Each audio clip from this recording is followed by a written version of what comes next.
Dengan dikeluarkannya Hu Jintao dari Kongres Partai Komunis Tiongkok, dapat dipastikan hal ini adalah berakhirnya era Deng Xiaoping dan dimulainya era New Mao. Kita semua setuju tentang hal itu. Era baru ini jelas mengakhiri janji-janji Deng Xiaoping kepada Barat atas pelaksanaan demokrasi di Tiongkok yang akan dilakukan secara bertahap waktu itu. Untuk hal ini kita jelaskan apa yang terjadi di sejarah awal di mana strategi Deng Xiaoping yang membuat Tiongkok menjadi negara ekonomi nomor 1 di dunia adalah kita menarik mundur hingga tahun 70-an di mana Deng Xiaoping baru menjabat. Dia menjalankan apa yang dirinya janjikan ke Henry Kissinger, mantan Menteri Luar Negeri Amerika yang akan membawa Tiongkok menerima demokrasi agar menjadi keterbukaan dalam bernegara secara bertahap hingga 40 tahun setelahnya. Dan itu semua diperkirakan hingga tahun 2020 ini. Misalnya akan ada pemilihan wali kota secara langsung dan sejenisnya. Karena janji tersebut, pihak Barat mulai memberikan akses ekonomi ke Tiongkok, termasuk mengizinkan menggunakan MMT dalam ekonomi Tiongkok sejak tahun 80-an. Dan puncaknya, gigi 5 gaspol. Semenjak peristiwa Tiananmen di tahun 89, Tiongkok menggunakan MMT secara penuh. Permainan indah dua kaki Tiongkok ini dalam dan luar negeri awalnya tidak dianggap oleh pihak Barat sebagai ancaman, hingga puncaknya di tahun 2008 dan tertinggi di masa Hu Jintao di tahun 2013, di mana ekonomi Tiongkok melompat jauh dan menjadikan Tiongkok negara produsen serta berani menantang geopolitik hegemoni Barat. Ini mengejutkan dunia, bahkan bisa mempesona banyak pejabat dunia untuk bermitra takluk pada Tiongkok. Kita ke sejarah pejabat tertinggi Tiongkok. Setelah Deng Xiaoping, maka jabatan tertinggi selama 2 periode yang menjabat adalah Jiang Zemin yang terus menjalankan kebijakan ekonomi yang dilanjutkan oleh Hu Jintao yang juga merupakan murid Deng Xiaoping. 2 periode Hu Jintao menjabat dari tahun 2003 hingga 2013. Juga sama, menjalankan kebijakan ekonomi terbuka dan pro swasta lokal. Sampailah sekarang masa Xi Jinping yang mempunyai strategi akan membuat Tiongkok pusat dunia dengan mengikat lebih dari 70 negara dalam BRI atau Belt Road Initiative. Dan untuk menjadikan Tiongkok pusat dunia, maka rencana besar Xi Jinping adalah menjadikan dirinya pemimpin tertinggi Tiongkok seumur hidup. Desain awal di masa jabatan Xi Jinping adalah membantai para koruptor dengan menghukum mati yang semuanya adalah lawan politiknya yang memang korupsi. Sebuah strategi pintar dari Xi Jinping. Kemudian di tahun 2018, Xi Jinping mengubah konstitusi partai. Pejabat tertinggi bukan hanya 2 periode, tetapi tidak terhingga. Dan ini sesungguhnya melawan cita-cita Deng Xiaoping dan menantang hegemoni Barat ke puncak tertinggi. Namun Xi Jinping bukan singa ompong.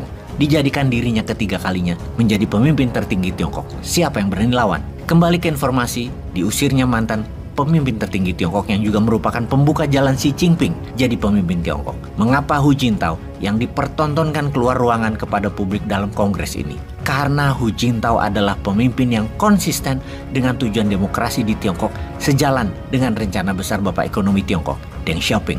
Pendahulunya yaitu Jiang Zemin, penerus Deng Xiaoping, sangat fokus terhadap ekonomi kapitalis yang harus berkembang di Tiongkok. Bagi Jiang Zemin, hal ini tidak asing karena yang bersangkutan berasal dari Shanghai yang sangat terbiasa dengan ekonomi kapitalis. Untuk menjamin ekonomi kapitalis berkembang, Jiang Zemin membentuk kelompok Shanghai yang sangat eksklusif dan memiliki power dalam ekonomi. Setelah Jiang Zemin turun digantikan oleh Hu Jintao, Hu peduli pada perkembangan politik dalam negeri Tiongkok selain ekonomi dan menyiapkan kader partai jangka panjang. Salah satunya Xi Jinping. Untuk melanjutkan kelompok Shanghai yang sangat eksklusif dan produktif, Hu Jintao membentuk organisasi Komunis Youth League yang diizinkan juga untuk bersikap kritis terhadap kelompok Shanghai. Ini menjadi sangat demokrasi. Dengan demikian, menurut Hu Jintao, politikus Tiongkok akan terbiasa dengan cara-cara politik demokrasi sebelum pada gilirannya Tiongkok berubah menjadi demokrasi versi Tiongkok, walaupun dengan sistem komunis sebagai ideologi menjadi bangsa yang besar.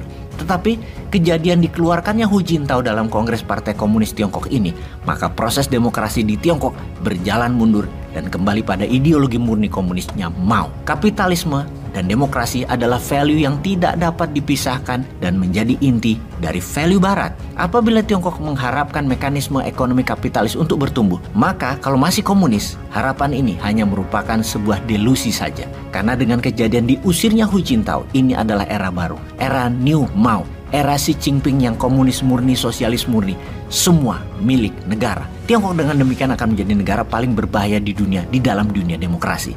Jadi, siapa bilang bahaya laten komunis sudah tidak ada lagi? Dengan Tiongkok kembali ke New Mao, which is basically komunis, maka bahaya laten itu muncul dan akan menguat dalam waktu mendatang. Sudah mulai paham? tidak percaya dengan argumen informasi ini?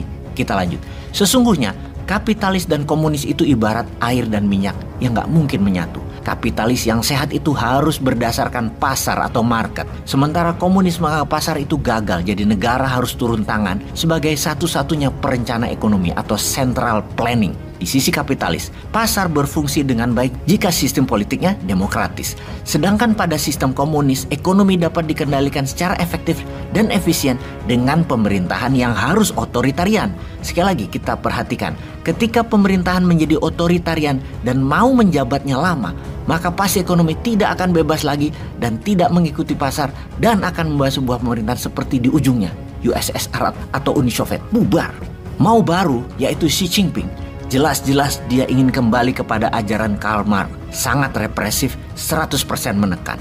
Indonesia bagaimana? Sudahlah, Indonesia harus mengambil peluang ini semua untuk tidak lagi mendekat ke negara komunis. Stop jadi kolaborator Tiongkok, juga stop takluk pada Amerika dan dolar, juga stop hutang. Informasi ini sangat berlawanan dengan pendapat Francis Fukuyama yang bukunya The End of History dan The Last Man yang berkesimpulan komunis telah hancur dengan rubuhnya tembok Berlin dan bubarnya Uni Soviet. Yang ada hanya kapitalisme. Ternyata dia salah besar. Hal ini dibahas dalam event Hudson Institute beberapa minggu yang lalu. Pertanyaan berikutnya, apakah doktrin George Kennan tentang Cold War akan dipakai kembali sebagai basis perlawanan Barat? Masih pertanyaan besar. Yang pasti saat ini adalah era generasi muda Tiongkok nangis Bombay kan akan kembali ke zaman Mao. Party is over now, bro.